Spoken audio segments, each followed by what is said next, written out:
Bien, en este segundo punto que vamos a ver de Marx, titulado La alienación religiosa, veremos cómo para Marx la religión, así como el arte, como decíamos antes, la política, bueno, las leyes, son como estructuras que ha generado la sociedad para oprimir al ser humano o para justificar o para que no se caiga ese sistema económico injusto que había, ¿no? Bueno, partiendo de ese punto, vemos cómo Marx suscribe el pensamiento de Feuerbach, este otro filósofo, que hace un análisis muy abstracto del ser humano y también critica a la religión, ¿no? Pero bueno, Marx le dice a Feuerbach que realmente él lo que no ha dicho es por qué el ser humano crea la religión.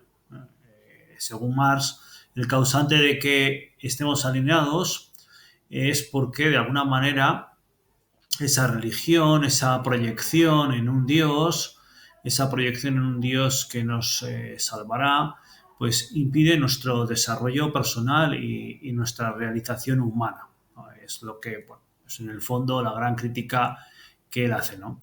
Dirá Marx que para que liberarse, para dejar esa alienación, estar como oprimidos, como bajo el yugo de esa religión, lo que tenemos que hacer es cambiar las condiciones materiales, las condiciones económicas de la vida, que es realmente esas condiciones materiales las que generan pues esa religión, ¿no? Entiende que no es solamente, Feuerbach dice, no se había dado cuenta de que el sentimiento religioso mismo era un producto social.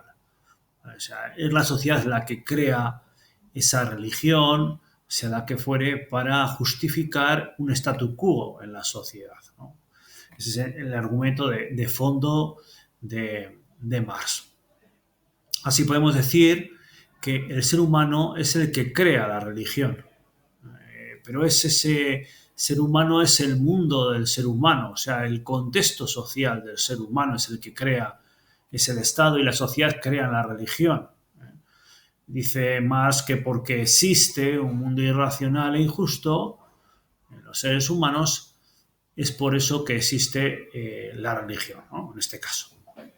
En ese texto lo dice muy bien, dice así, ¿no? La miseria religiosa, en cierto sentido, es expresión de la miseria real. Es decir, el hecho de que exista es porque hay una miseria en el mundo, ¿no? Injusta. Y en otro sentido es una protesta contra la miseria real también, ¿no? Dice, la religión representa el anhelo, el deseo de la criatura oprimida, el sentimiento de un mundo sin corazón, el espíritu de situaciones en las que está ausente el espíritu, ¿no? El espíritu del ser humano. Y determina que de alguna manera, pues esa célebre frase que muchas veces se emplea, ¿no? Que la religión es el opio del pueblo, es decir, como que tiene dormido al pueblo o que lo tiene de alguna manera pues como anestesiado para que no se rebele contra el sistema, ¿no? En ese sentido lo dijo Marx, ¿no? Es decir, la religión es como una losa, como una cuerda, como una cadena que ata al ser humano para que no se rebele contra esa situación injusta, ¿no? Por tanto, podemos decir que Marx no es que se burle de la religión, ni que considere que pues los sacerdotes, la iglesia o los imanes o quien fuera ha creado de mala fe la religión, sino que es expresión de esa humanidad oprimida y sufriente, ¿no? Por tanto, él determina, como decíamos antes, que si no se cambian las causas, es decir, si no se cambia el contexto económico que genera ese fenómeno, pues no podemos eliminar la religión, ¿no? Eh, Dice esa frase también importante, ¿no? Los filósofos anteriores se limitaban a interpretar, a hacer un análisis de la sociedad, del mundo, y él lo que quiere es transformarlo, proponer un sistema para transformarlo. Sería muy interesante hacer una relectura actual de Marx, de su pensamiento, de la religión, de la sociedad, de todo, en el contexto actual, ¿no? ¿Qué diría Marx hoy si viera nuestra sociedad, ¿no? Bueno, pues probablemente alguna de estas cosas seguiría afirmándolas y otras pues pondría algún asterisco por ahí que otro, ¿no?